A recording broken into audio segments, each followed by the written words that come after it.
Today is the 17th of January, 2008. It's a freezing gray afternoon over southwest London. Boeing 77 registration GYMMM. British Airways Flight 38 is nearing the end of a 10.5-hour flight from Beijing. 152 passengers and crew on board, most of them dozing, half watching the seatback map count down the final miles to Heathrow. Nobody has any reason to think this is anything but an ordinary Thursday landing. Among them is a 34-year-old marketing executive flying home early to surprise his wife for their anniversary. A bottle of duty-free champagne wrapped in a jumper in his carry-on. Ordinary plans. Ordinary Thursday. This aircraft has just spent 10 hours crossing some of the coldest air on the planet, cruising at altitudes where the outside temperature drops below minus 70 degrees Celsius. Nobody on board, and nobody in the cockpit has any idea what that cold has been quietly doing to the fuel in her wings. The flight has been routine the entire way. 10.5 hours of clear cruise, smooth air, and unremarkable radio calls. The captain, a veteran of more than a decade on the 777, has flown this exact Beijing to Heathrow routing dozens of times. The first officer, equally experienced, has landed at Heathrow more times than he could count. Neither man has ever had reason to think about what happens to fuel after 10 hours at cruise altitude in the depths of a Siberian winter. It has simply never come up, because it has never mattered before. Now, established on the approach into Heathrow, the first officer is flying, and the captain is monitoring. The gear is down, and flaps are set, and the aircraft is stabilized, tracking smoothly toward runway 27L. Everything about this final approach looks completely unremarkable. In about 12 seconds, that is going to change forever. Modern jet engines are remarkably simple. In one respect, they need three things to keep running: air, fuel, and a spark. Miss any one of them and the fire in the core goes out. On the 777's Rolls-Royce Trent engines, fuel travels from the wing tanks through a component called a fuel oil heat exchanger, a device that warms the fuel using heat from the engine oil before it reaches the fuel injectors. It's a clever piece of design. It is also about to become the villain of this story. Think of it like a drinking straw with a narrow bend in it. For 10 hours at extreme cold, tiny ice crystals have been quietly forming inside the fuel, invisible, harmless, while the fuel keeps flowing freely at cruise power. But as the aircraft descends and the pilots reduce power for the approach, fuel flow through that narrow bend slows down.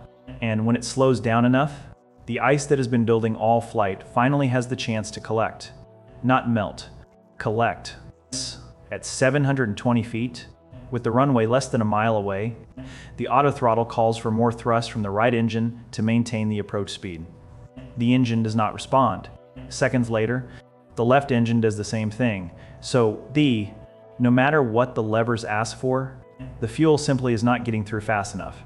Two engines that have flown flawlessly for 10.5 hours suddenly go quiet in the same 12 seconds, on the same final approach, for the same invisible reason. Remember this number, 720 feet.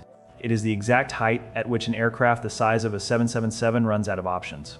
The first officer feels the aircraft losing energy and instinctively pulls back on the control column to stretch the glide. The captain, watching the airspeed bleed away with no engine response to explain it, takes over the thrust levers and pushes them fully forward. The universal command for maximum power. Nothing happens. The engines are already starving. More throttle command means nothing when the fuel physically cannot reach them. With full thrust unavailable and altitude running out, the captain makes the single decision that will determine whether anyone in this story survives. He reaches down and retracts the flaps from 30 degrees to 25. Less flap means less drag. Less drag means the aircraft can glide slightly further on the speed and height it already has. It is not a maneuver written in any checklist for this exact failure. It is judgment, made in under 2 seconds. With the ground rising fast, the aircraft is now a 200-ton glider. Still descending, still hundreds of meters short of the runway, with London's perimeter fence and a busy road directly in its path. The wheels clear the airport boundary fence by a matter of feet, close enough that investigators would later measure the margin in single digits. The aircraft touches down in the grass, short of runway 27L, well before the paved surface even begins. The landing gear, absorbing an impact it was never designed for at this shallow a distance from touchdown, collapses on contact, The right main gear tears up through the wing root, opening a gash in the structure that will later stop this exact aircraft from ever flying again. The aircraft skids forward across the grass on its belly and the collapsed gear, throwing up a wake of mud and torn turf, finally coming to rest just short of the runway threshold, nose pointed toward the tarmac it never quite reached. The cabin shudders violently through the impact. Oxygen masks drop, and for several seconds nobody inside knows whether the aircraft is still in one piece. Then it stops. Silence. And then, astonishingly, the sound of 5-2 people beginning to realize they are still alive. The evacuation is swift and largely orderly. Slides deploy, crew direct passengers away from the wreckage, and within minutes everyone is off the aircraft and clear of the wing that has been torn open by the collapsed gear. 47 people suffer injuries in the impact and evacuation, one of them serious, a broken leg from the force of landing. Not one person on board dies.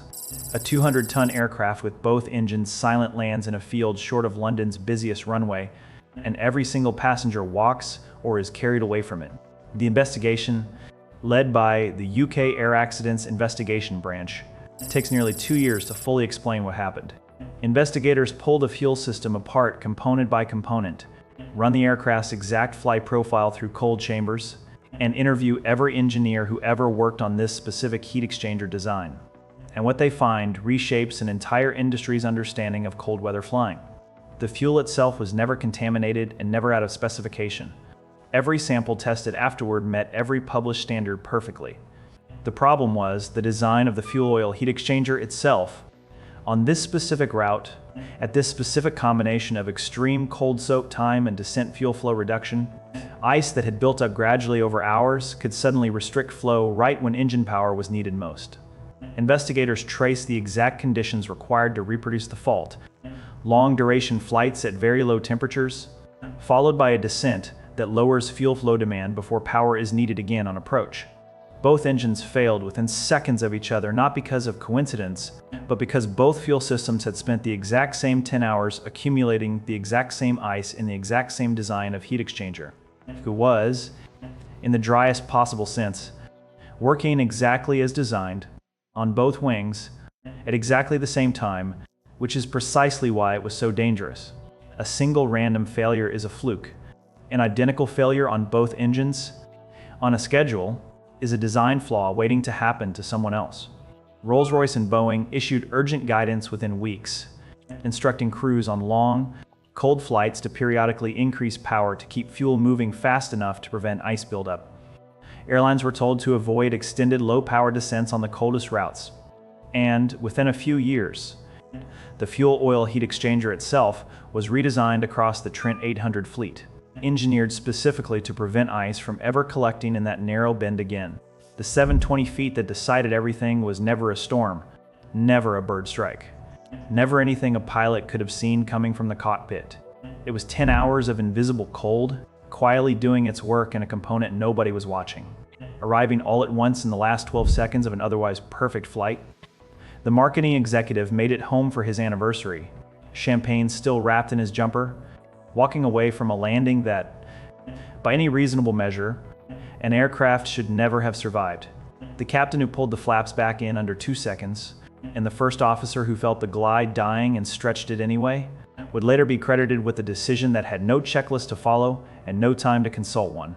Flight 38 remains one of the clearest reminders in aviation history that some disasters build for hours in complete silence, invisible on every gauge and every checklist, and the moment they finally reveal themselves, there may be only seconds left to respond, and only judgment, not procedure, left to rely on.